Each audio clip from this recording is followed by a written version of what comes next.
You can get Sons of Patriarchy completely ad-free on Apple Podcasts for $4.99 per month or $44.99 per year. This applies to our entire back catalog and every upcoming episode completely ad-free. Listening without interruption. If you don't mind the ads, you can still listen to the series for free on any of your favorite podcast platforms. This revenue helps support Outreach Idaho and helps pay the bills of the series. Now, on to the episode. Quick announcement before we start this episode. We've launched our website and initial line of merch. Go to sonsofpatriarchy.com and pick up a t-shirt, a sticker, or a crew neck fleece, or all three. And wait till you see our design. We went bold. A link to the website is in our show notes, or simply type sonsofpatriarchy.com into your search bar. Now, on with today's conversation. All right, well, welcome to Season 2 of Sons of Patriarchy. We have a repeat guest from Season 1, and she'll introduce herself, and I'll introduce her as well in just a moment. But if you were here for Season 1, it was all about Doug Wilson in particular, where he came from, where this movement came from, a little bit of the history of this, a little bit of the history of the American founding, the Christian Nationalist Project, patriarchy, a little bit of the culture around that. And Season 2 is all about the movement as a whole. So we're not just focusing on Wilson, we're focusing on the whole thing, because in case you were under a rock over the past 6 months, you've seen this movement sort of take over, which is why we have Katherine Stewart on again to talk about her book, Money, Lies, and God. So if you can reintroduce yourself to our audience, and then a little bit about this new book you have coming out, or actually it has, at this point, has already come out for a few months. Months ago. Yeah, thank you so much for having me back. It's really great to be in conversation with you. I remember well our conversation. It feels like a couple of months ago, but lots happened since then. It was like last August. Yep. I know. And since that, we had the election, and now we've got the second, Trump administration 2.0. Yep. So I'm Katherine Stewart. I'm an investigative journalist and author. I've been writing about the anti-democratic movement and the rise of the religious right as a political force for 16 years. My new book, which just came out, Money, Lies, and God, Inside the Movement to Destroy American Democracy, is really the third in a series. My previous book is The Power Worshippers, Inside the Dangerous Rise of Religious Nationalism. And my first book in this field really focused on the religious right's war on public education. It was titled The Good News Club, and it was really about the religious rights efforts, not just to infiltrate public education, but also to undermine the whole project altogether, to clear the way for direct taxpayer funding of religious schools and private schools with a sort of hard right ideological agenda. Gotcha. Yeah, there's a lot there. And now that people are seeing the second administration of Trump 2.0, as it's been discussed at length. And we have a very diverse audience. We have a very conservative audience, reformed audience, progressive audience, deconstructionist audience, atheist audience, Republican, Democrat, you name it, that's part of our audience. And moving from the Power Worshippers, if somebody's read the Power Worshippers, and then your earlier one, the Good News Club, how would Money, Lies, and God differ from Power Worshippers? If they're looking at the front and saying it's about the same people, what else could you possibly say about the same people in two different books? Oh, it's about so much more than Christian nationalism, actually. I think that's just one feature of the anti-democratic movement broadly. I discuss new features, and I take a sort of broader political view of the movement.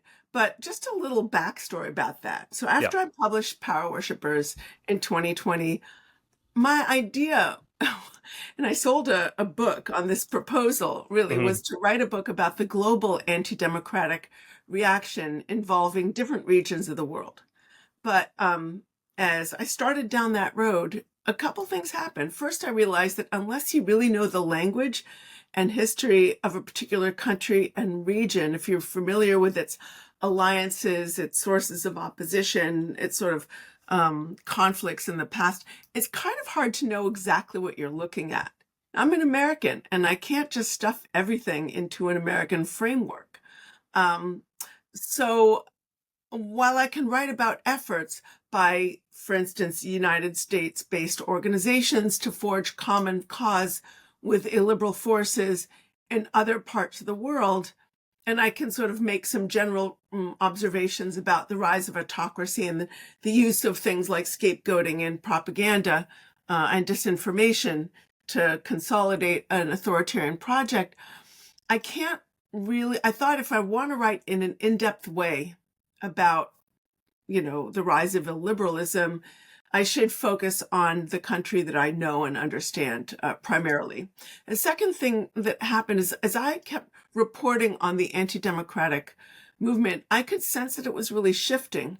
Other forces were emerging, specifically a movement called the New Right, which is less overtly theocratic in its aims, but also more overtly anti-democratic. Some of the New Right thinkers talk about how democracy is a failed project and we need a more monarchical form of government. So I also started to see that within the broader anti-democratic movement, you have these very political pastors, people like Doug Wilson or Jeffress or Paula White, working more in the, independent, charismatic vein. And there are so many others. But I realized that they were just fitting in, broadly speaking, into one category of actors, and there were others. I started to, do what all good investigative journalists do, follow the money.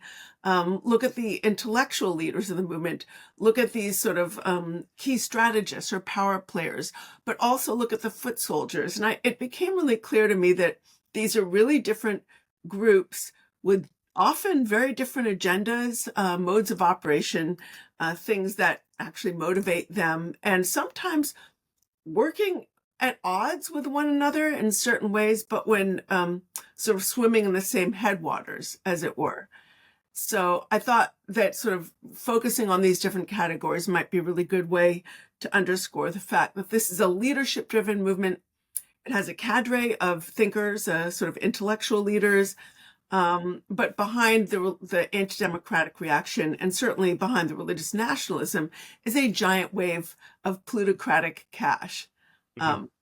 Plus, the movement was also really advancing significantly in its capture of the courts, its war on publication, and its theological diversification. The movement, a lot of people refer to this as a white evangelical movement. Well, it's not all white and it's not all evangelical. True. It was clear to me there was so much more to be written about religious nationalism and the anti-democratic movement generally. So I felt compelled to do it. Yeah. Correct me if I'm wrong here, but reading your previous work, it felt like, hey, these people are coming, and then now money lies in God is, oh shoot, they're here, and now what do we do about it? So before I get into meatier questions, is what's currently happening in our cultural political landscape something you expected in your previous work, or is it something different than what you expected? And if you can kind of describe what that looks like too.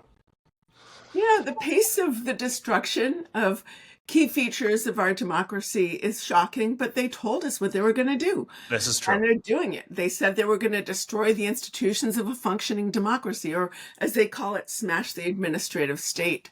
They told us they wanted to destroy public education. They told us that they long for a kingly king who's going to trade the rule of law for the iron fist. They told us that they abhor the principles of equality and pluralism that represent, frankly, the best of the American promise, and they're making good on those promises. So we've got the needless trade wars with those sort of supposedly wokesters at the Wall Street Journal. Bunch of wokesters over there at the Journal, right? They've called it the dumbest trade war in history. That came as a surprise to me, like the sort of extent of that. But the shambolic nature of Trump 2.0 does not. He said he was going to make America great again, but it was always clear he was going to weaken our country. He was going to abandon our international allies. International allies, and ally with some of our worst enemies who don't want a strong America. He's basically sucked up to people like Putin. Another surprise I have to say was the Musk thing. Of course, I think everyone was surprised about this. Yeah. I know. And we knew we were going to get trade and grift and True.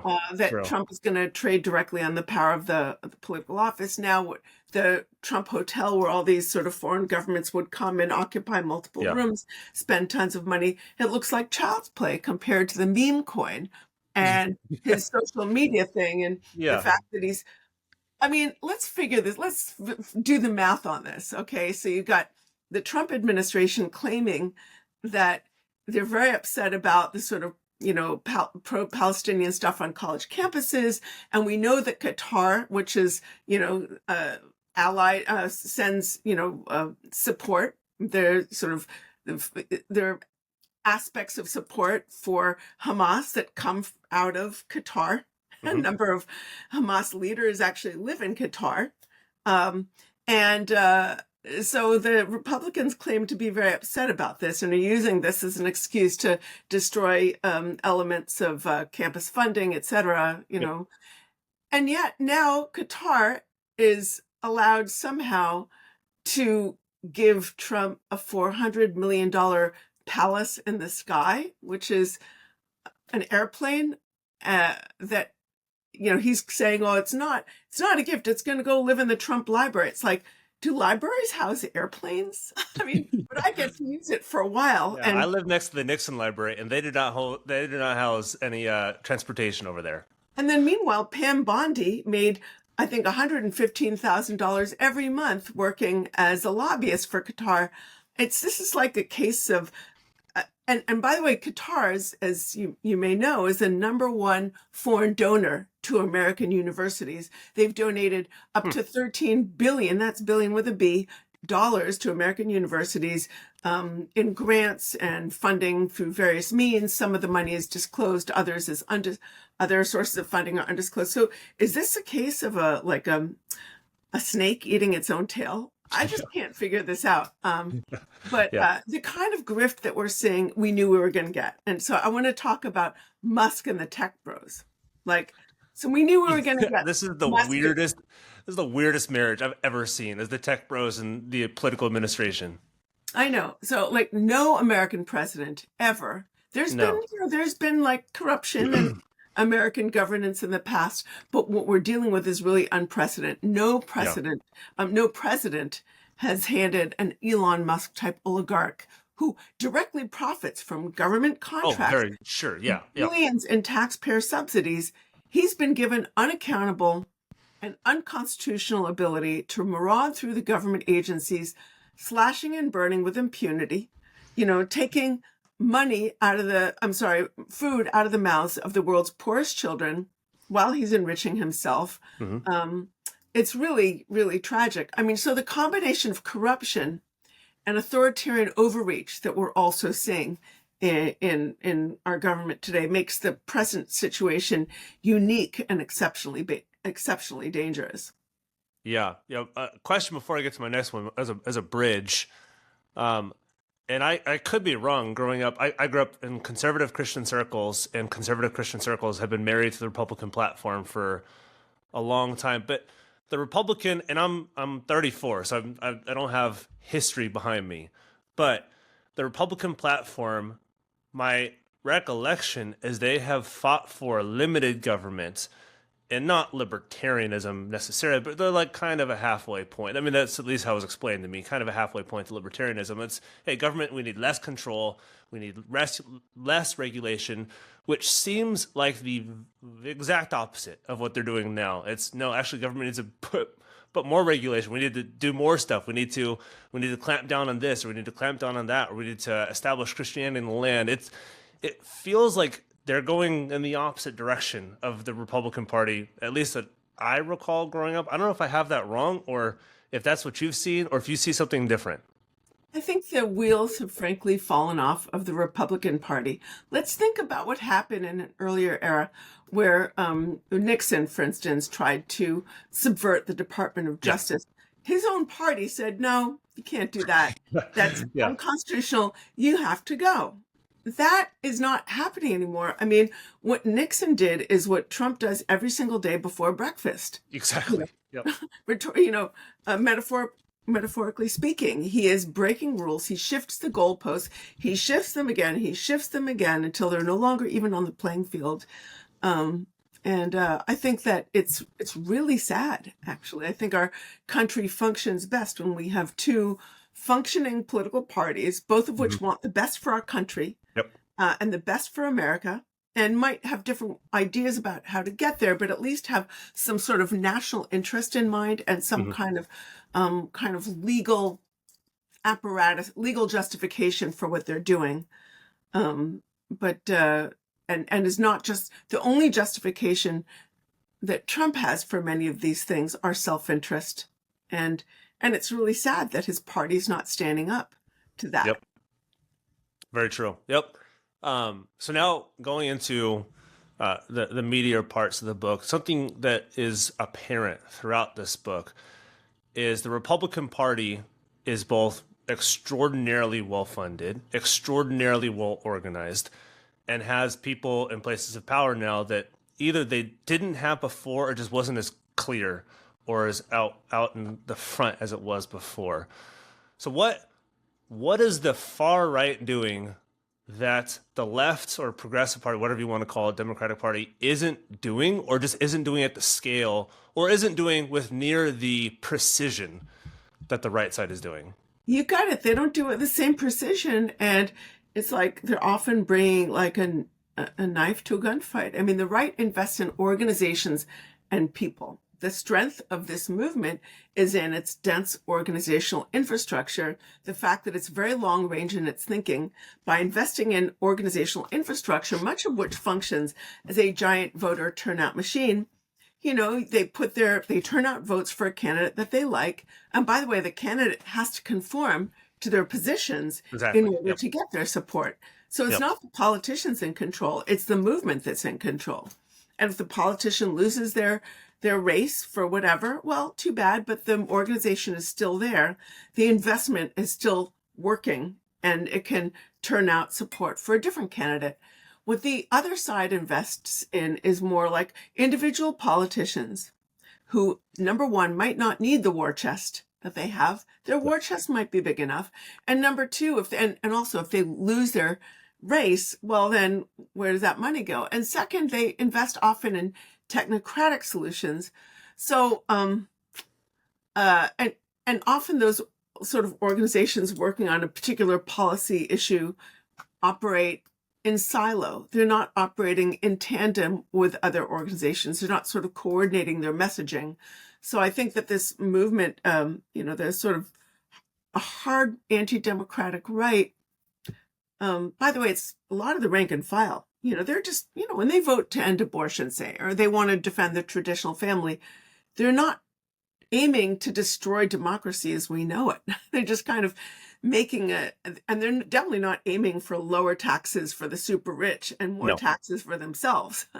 When you strip away a lot of the identity politics and religious nationalism, they just want a better deal for themselves and for the workforce. But the funders of the movement want something else. But sort of back to your question, what does the right do that the left doesn't? When I say left, I mean sort of center, moderate, liberal, left, not do well enough. I mean, I think that the right is really good at turning out their votes in disproportionate numbers. They're very disciplined about messaging. Sometimes it's a lie, or they'll take something that's a side issue that doesn't really matter to the lives of most people and make it the issue of the day. It predominates the messaging, and everybody looks, especially if it has to do with sexuality, and then they sort of don't look at the bigger picture of what the funders of the movement are really aiming at. And they go after low propensity voters, and they invest in people so that individuals with some sort of correct ideological approach and talent know that they can shore up their economic futures by working within the organization. There's something disturbing that I heard about the 2024 election. It was an unusual election for a number of reasons. Yeah. We didn't have like a Democratic primary. We don't have to go into all of that and all of the sort of failures on that level. But I heard that there was like billions of dollars, I think it's $2 billion poured into advertising very late in the game. And if they had devoted a fraction of that to developing the kind of organizational infrastructure that the right has been developing for decades, frankly, I think we'd be in a very different place. Yeah, I agree. I heard it. One of the podcasts I've been following for a long time, just because I love their content, is the Prof G show. And he's talked a lot about this. And even with the advertising within podcasting, where the right got into podcasting, and the biggest podcasts in the world are disproportionately to the far, when they flourished in this, especially so, like you said, late in the game, and got the message out, used the new mediums that the center left or the Democratic Party just wasn't using. And like you said, it was the individual, and I've heard it said it's the individual versus the institutional. The Republican, or far right, I should say, has focused on the individual, versus the center left or the left has focused on the institutional, which seems, I guess, to maybe summarize a little bit of what you're saying as well. Well, yeah, institutional. I wish they were organizing more, like, sort of organizationally. I would say that. Yeah. I also do organized in general. This speaks a little bit to the lies in the title of my book, Money, Lies, and God.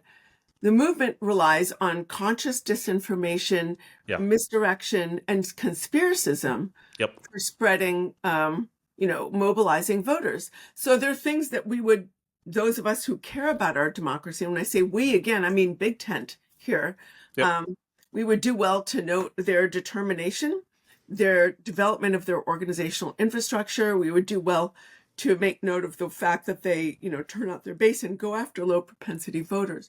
But there are things we would never want to do, like spread lies, disinformation, a certain kind of scapegoating in such a way to distract people from the real sources of their legitimate grievances, and also like inspiring and organizing political violence, creating the permission structure for political violence. We would never want to do that, those of us who really care about our country and care about our democracy. This is a movement that, its representatives, dress themselves in red, white, and blue, and they, wave the American flag, but they're undermining, they're really disrespecting our Constitution, and engage in a project that is as un-American as it gets, a dictatorial project, and we were never meant to have kings.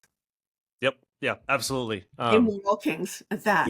This is right. Immoral yep. So there's four groups to talk about, and I'm going to talk about one of them in particular: the funders, the thinkers, the sergeants, and the funders, thinkers, sergeants / power players, and then infantry / soldiers. And one of those that we've talked about but haven't talked about is the funders, because there is just more money on the right than there is on left, at least seemingly so, and it's used not better, but like you said, with more organization precision. So who is funding this? Like where's all this money coming from? That either seemingly wasn't there before or just wasn't used to the degree, or like you said, the precision. So what's behind this movement? We'll get into kind of how it plays out on a day-to-day life, but where's this funding coming from? Well, religiously, I just want to say it's all over the place. And I'll just throw out some names. It's by no means comprehensive. But these folks are the beneficiaries of the massive concentration of wealth at the very tippy top of the economic ladder over the past decades. There have always been money people on the right, but the amounts of money are just getting so much bigger as the fortunes of those at the very tippy top have ballooned. So I'm thinking about people like the Corkerys or Barry Side or the Wilkes brothers or Tim Dunn or Sean Filer or members of the DeVos Prince family juggernaut. So here's the thing. They're not any one type. Some are Catholic, some are evangelical, some are Protestant, some are Jewish, others are atheist or atheistic, at least, although I think about some of the tech bros, they might adopt a sort of quasi-religious identity for Yep. Yep. strategic reasons. But religiously, they're all over the place. But they really have a desire to advance their own interests, protect their privileges, and they're typically informed by some kind of libertarian ideology. They have this idea that, they earned every single penny they have with their bare hands. But at the same time, they often represent themselves as pro-capitalist groups. They say, we just want to let the markets do their things. But at the same time, look at Musk. I mean, he's looking for privileged contracts for, monopolistic businesses. A lot of them are looking for that. They're also looking for taxpayer subsidies in different ways. It's not just increasing their wealth, but they also want to justify their wealth. I think that it's hard to appreciate the fact that a lot of extremely rich people live in virtual islands where they're surrounded by yes people all the time, but they have a sense somewhere that, like, the huge amounts of wealth that they have are maybe not good for the rest of society, because it's hard. I mean, if you talk to any young people these days who are like can't afford to own a house and having trouble starting families because they don't have any economic stability. I mean, a lot of America, you've got two parents, you've got 4 jobs, and they still can't afford decent lives for their kids. And they look at, the previous generations when there wasn't quite the wealth and equality that there is today. And they think, well, why was it so much easier for my dad? So the funders can sort of hear this sort of, cries from over the walls that, hey, maybe you should be paying the same taxes as a school teacher or something like that. And they don't like it.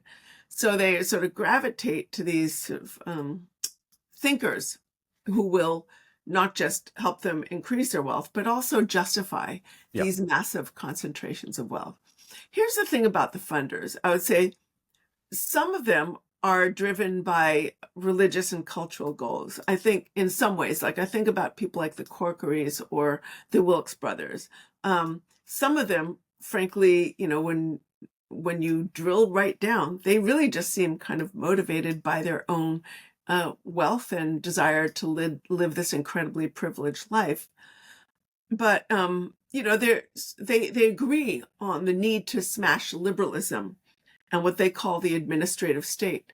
But, a lot of people are going to be hurt if they succeed in destroying a public administration subject to ethics rules, and replace it with sort of privately controlled corporate managed state, or one managed by cronies. And we're really seeing that today. I think that I'm hearing that, say, Trump is losing a lot of his rural support as these needless trade wars are impacting them.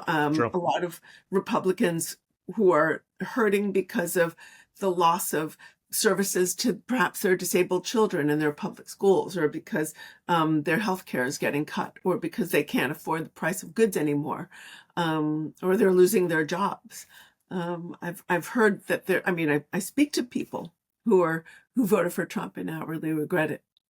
Yeah. Yeah. So you peeked at this, the thinkers within this group that do spread the lies, or manufacture reasons, or find some reason that all this money is justified for these specific reasons. One of them that you named throughout is Claremont Institute. One of them that we've followed pretty closely is New Founding, which is on the newer side, but it's attached to some of these groups as well. So the money comes through and then props up a lot of these institutes, these thinking institutes, and then they either spread the lies or spread reasons, or say, hey, this is what you should believe, this is why you should believe it, and this is what we're trying to do.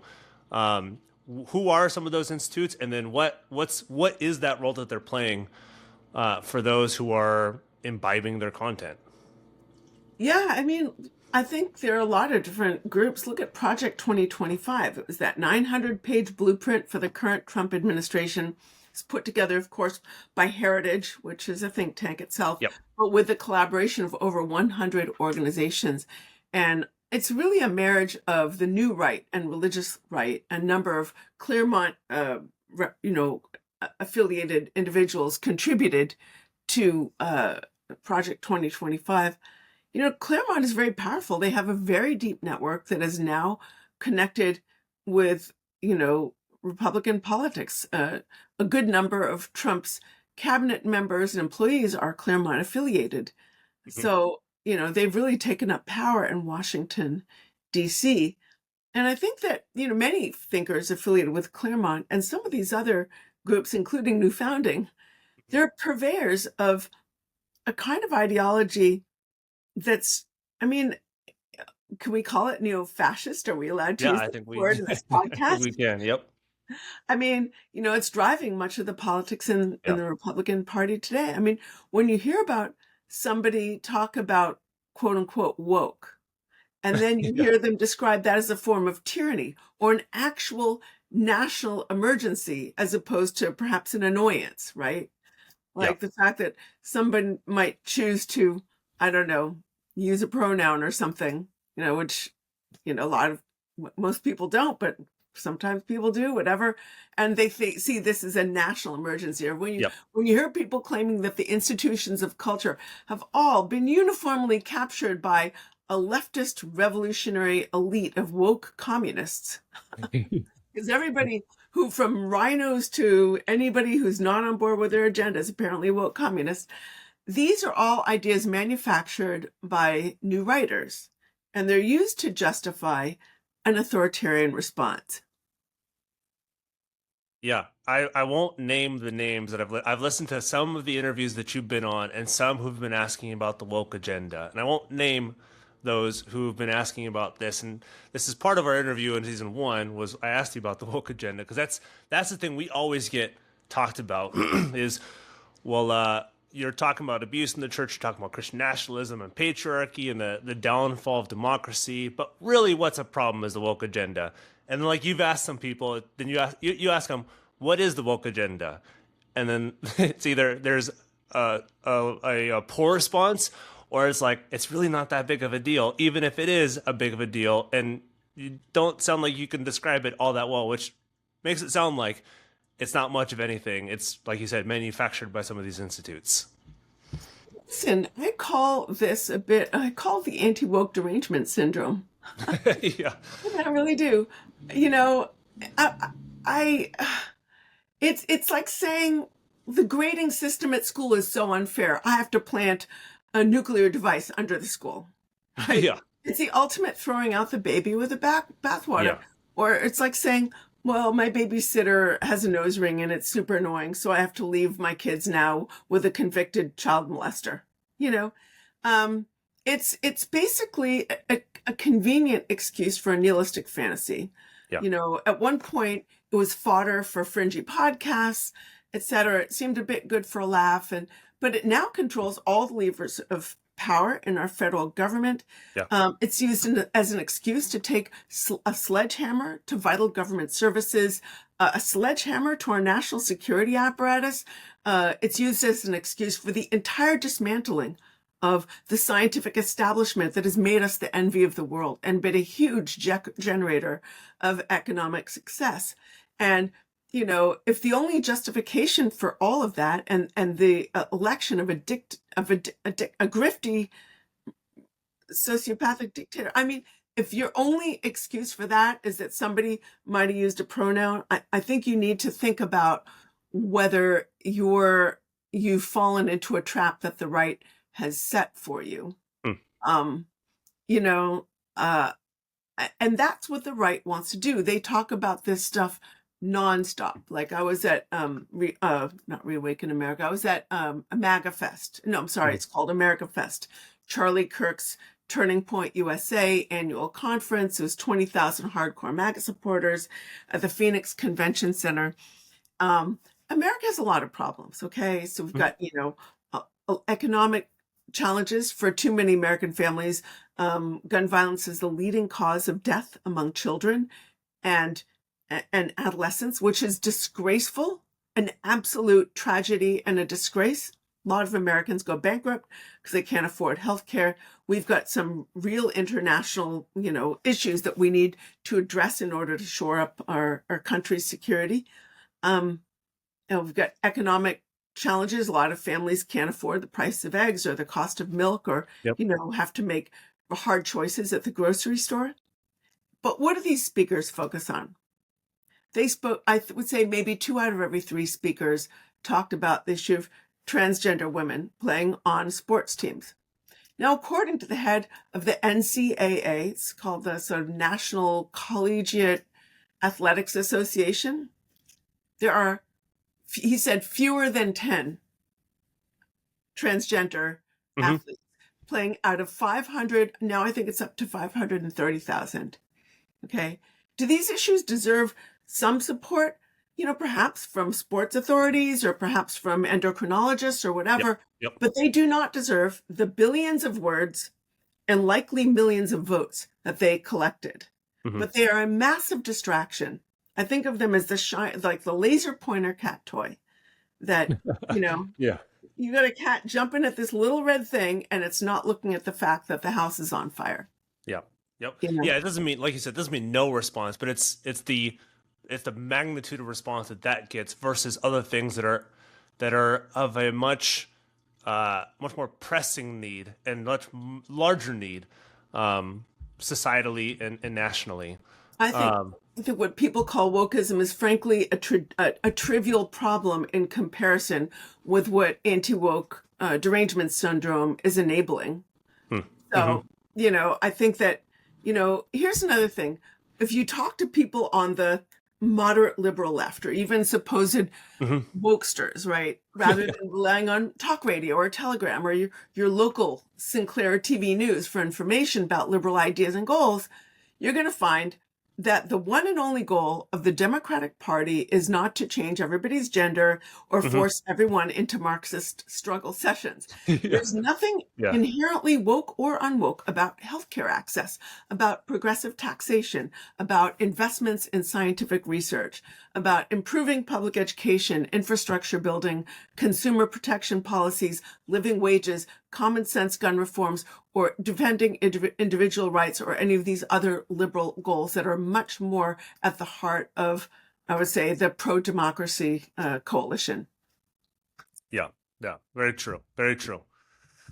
So we talked a lot about the men in this space, the men who are leading a lot of these coalitions, and how it benefits a lot of men in America, specifically white Christian men, people sort of like me.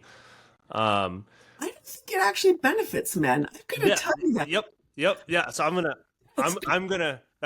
about to break that.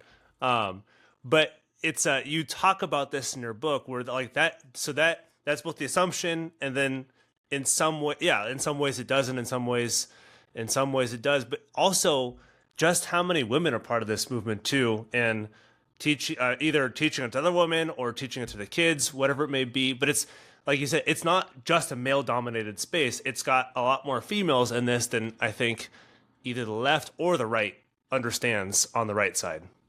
Yeah. So talk about how it doesn't actually benefit the men in this, but just how diverse, which is not what you think about the right part, like the Republican Party, the far right, but just how diverse some of these things actually are and the people behind it. I think that it's really important to, we can talk about, why women are attracted to the movement first, and then I could talk about how it really doesn't benefit men. No, I'm going to start with men first, just because. I think there are a lot of legitimate grievances out there because of this massive concentration of wealth at the very tippy top of the economic ladder. I think a lot of men who are sort of drawn to this movement feel they don't understand why things are so much harder for them than they were for their dads. They think, well, my dad could afford a house. We lived in a nice neighborhood. My dad made enough money that my mom didn't have to work when the kids were little. And we can't do that. Again, we got 2 parents, we got 4 jobs. We don't have enough money to afford a decent life for our kids. And a lot of this is because, I've heard the way some of the Trumpies say it, we long for the era. It was actually Franklin Graham. He said, we long for the era of the late 1950s. And Donald Trump longs for the era of, is nostalgic for the era of late 1950s too, and Hmm. that's why we support him. Well, let's think about what's happening in the late 1950s. The average Hmm. taxation was much more progressive. The Huh. average Yep. people at the very top had to pay a larger portion of their money on their taxes. Also, the average CEO back then made Hmm. 20 something times the amount of money as their labor made, as their average employee. So they could afford a nice house, they could send the kids to private school, they could have a boat, maybe a second house, they could have a pretty nice lifestyle. Yep. Yep. Today, the average CEO of a Fortune 500 company makes hundreds of times the average rate of their worker. So again, we've had economic growth. It has tended to coalesce at the very tippy top of the economic spectrum. And then we've got Donnie Two Dolls. Can we call him Donnie Two Dolls? You know what I'm talking about? Okay. Yep. Yeah, Donnie Two Dolls is saying your kid can have 5 pencils and $2. You know, Meanwhile, he gets a $400 million jet, and you can best believe that he's going to reward the funders of the movement with tax policies that privilege them. So I think that a lot of the young men who are drawn to the movement, here's the thing about the movement. We're talking about economic inequality. Don't take Hmm. my word for it. Just look at the economic data. Look at Hmm. the sociologists. Look at the economists. Don't take my word for it. We've had that happen. That's made life harder for everybody, Yep. men included. Yep. Um, but this is a movement that harnesses grievances and then hurls them at a perceived political enemy Yep. and said, if women would just stay in their lane, everything will revert to where it used to be. And Yeah. that's not the reason why we're not in the Mm. same place that we used to Hmm. be. Hmm. So, that dovetails with why a lot of the women go for this movement. Of course, you got to look at people like Marjorie Taylor and Lauren Boebert. Part of it is hypocrisy. Yeah. It's Yeah. rules for me, but not for thee. Exactly. Um, Yep. Set asiding people like them, for some women in the movement, they too feel that economic pressure. They think, wow, how am I ever going to raise my kids? And they think the best chance to claw back dignity and economic security in a deeply and irredeemably unequal society, and one where it's harder and harder for people to make it work. They think, well, if I'm subordinate to a man, he'll be compelled to protect me, and he'll be a protector, and it'll be his job to financially support me and my kids. That was basically the position of Phyllis Schlafly 40 years Yep. ago. And it Yep. still Very true. resonates with a lot of Americans today, a lot of conservatives, I should say. Um, you Yeah. know, It sounds, and again, I've heard it said, and I've read a little bit into it. There's this nostalgia for a past that never actually existed, or it existed, but not in the form that we, like you said, the late 1950s. Like there's this nostalgia for the late 1950s that didn't actually exist. Yeah, they think, I think for a lot of folks, they've been told that the problems of the modern world stem from the failure of women and men to stay in their respective Yeah. lanes. But we got to look at the massive economic changes, the massive technological changes over time. And these are complex questions. They have to do with broad economic policy, and the fact that the American family is struggling because the average American worker is just not benefiting in the same way as people at the tippy top. But they've been told in their minds, if everybody just returns to their traditional roles within families, everything, is going to revert to how they think it was once upon a time. Yep. Last two questions. First one is on Christian nationalism in general, which it now seems like they're gaining power, and they've been gaining power. Now it sort of looks like they're either in the seats of power or have the ear of those who are in seats of power. And many in the camp that we have been focusing on, the Reformed, they think they've got a closer seat of power, but you make the Reformed or Presbyterian, you make the case that it's the New Apostolic Reformation. It's those in that Christian camp who may actually be a lot closer to the seats of power than the Reformed or Presbyterians do. So who are the New Apostolic Reformation? Maybe not actors, but like what does that movement look like, and then how have they been the ones who've gained these? That's kind of what Paula White's part of. It's part of who these groups are. So It's all of the above. I mean, look at the Reconstructionists. Look at the Reformed, yep, conservative Reformed. Look at those who are affiliated with the sort of independent charismatic movements and the New Apostolic Reformation, which is one of these independent, charismatic networks. But also, let's look at ultra-conservative Catholics, the vital role of yep, ultra-conservative Catholics in shaping the courts and other features of the movement. Several of the movement's big funders are Jewish, right? So, and some of the funders draw from sectors of society that are not even Christian themselves. So it's really a diverse group. I think it's really important to note that Christian nationalism is more than a theology or an ideology. It's an anti-democratic political phenomenon or political movement. And it's really hard to overstate the degree to which the politics leads the religion here, not the other way around. yeah. It's like you said at the very beginning. It's been people assume this is a theonomic project, which For some, it it seems, is. yeah, Yeah. yeah. It's.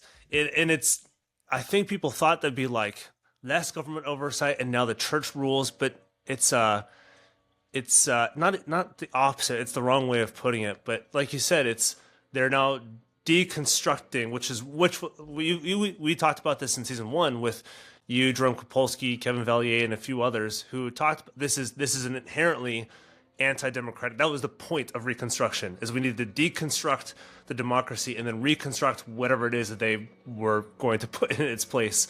So it's not just a theonomic, but we're reconstructing something.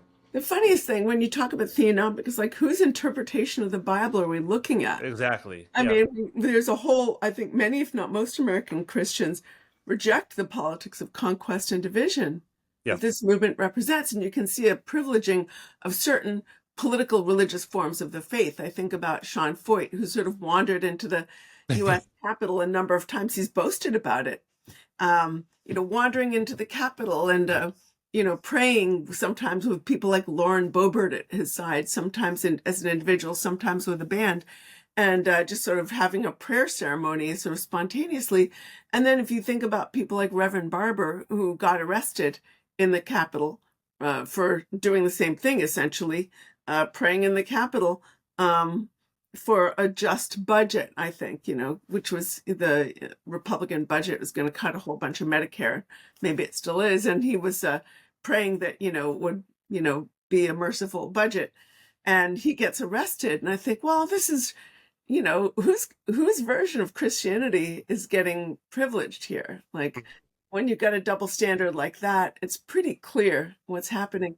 And I think Yep. about sort of theocracies around the world. I think Hmm. about, you know, the most theocratic societies. I think about Iran and Hmm. some of these other places where they supposedly base or Taliban supposedly basing their society on their holy books. You can look at these as theonomic.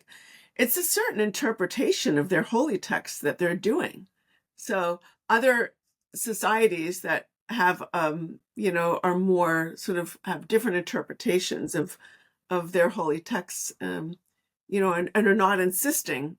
It's just, so when we talk about a theonomic project, I think that's legitimate because this is the way a lot of the religious right activists talk about it. But we have to know that you have to ask who is interpreting the Bible and which biblical laws are you implementing? Yep. You know, Yep. Yeah. is it Very true. the biblical idea of justice, of care for the poor, of Hmm. care for the undefended, Hmm. of care for the least of these? Or is this idea a very authoritarian view that there is sort of a right group in society and a wrong group? You're pure versus impure. Religious nationalism is a form of exclusionary nationalism. It's this idea of who gets to properly belong in the country and who doesn't. And again, it's really hard to express the degree to which the politics leads the religion, not the other way around. Yeah. So to conclude, bringing this all to a point or a head, I can see three responses, and you sort of talk about this in your book, and this is just something I've seen societally. It's either people are like, we just got to wait this out for a little bit, and hopefully you get better with another administration down the road sometime in the future. Or there's the, we're going to put our head in the sand and not think about it, not turn on the news, not do anything about this. Or there's the, we got to fight with everything we've got and to take down this administration or whatever it may be. And there may be more responses. That's incredibly generalized, some of those responses.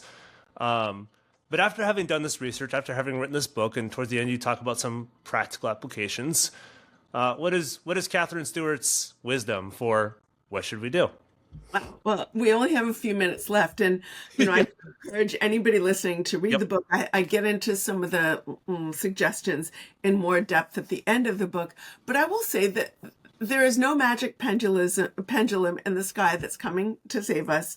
We are our own heroes. This is no time to get into bed and hide under the covers and binge watch Netflix or whatever. You can do that.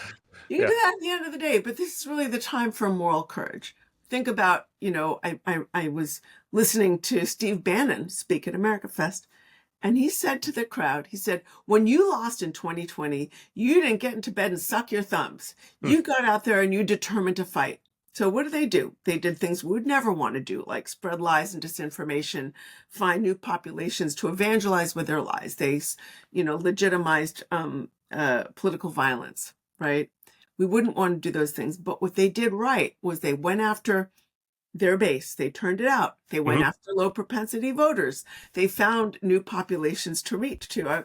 There was another speaker, a lady, who said, if you've got an election happening in November, you don't start working on that in September. You start the previous March, and you do it in your own neighborhood. You have a barbecue, and you just invite the Republicans, is what she said.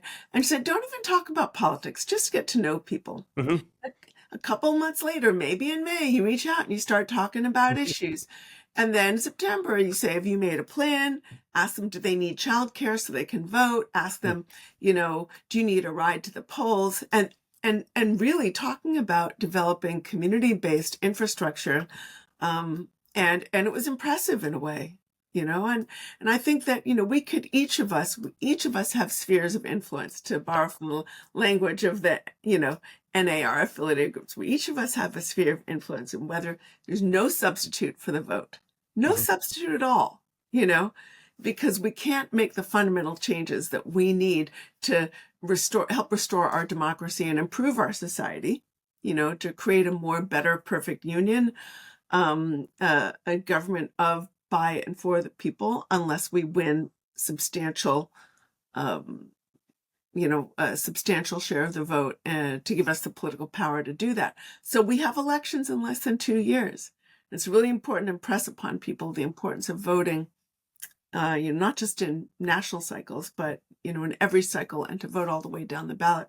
Beyond that, I would say it's really important. There are a lot of great democracy supporting institutions out there. They deserve our support. Do a little research, find one that chimes with your interests, and then contribute in any way that you can. I think, there are things we can do as individuals, but we can achieve even more when we join together with others. And I would say, as a final word, we need a big tent. Those of us who support democracy are a big, noisy group. We're not all of us going to get everything we want. And frankly, we probably shouldn't. But if we can agree on more than we disagree on, we can work together. I think about, to paraphrase a politician of an earlier era, the person who agrees with you 80% of the time is your 80% friend and not your 20% enemy. So I think we would do well to sort of form common cause with others, to agree to disagree perhaps in certain issues, but then agree to work together on the issues that matter to all of us. Yeah, that sounds great. Hard to do, but it's also a simple and effective formula. Thank you, Katherine Stewart, for coming on again to Sons of Patriarchy. It's been a pleasure talking to you, and hopefully people pick up your book and start from the ground up again. Thank you. Thank you so much.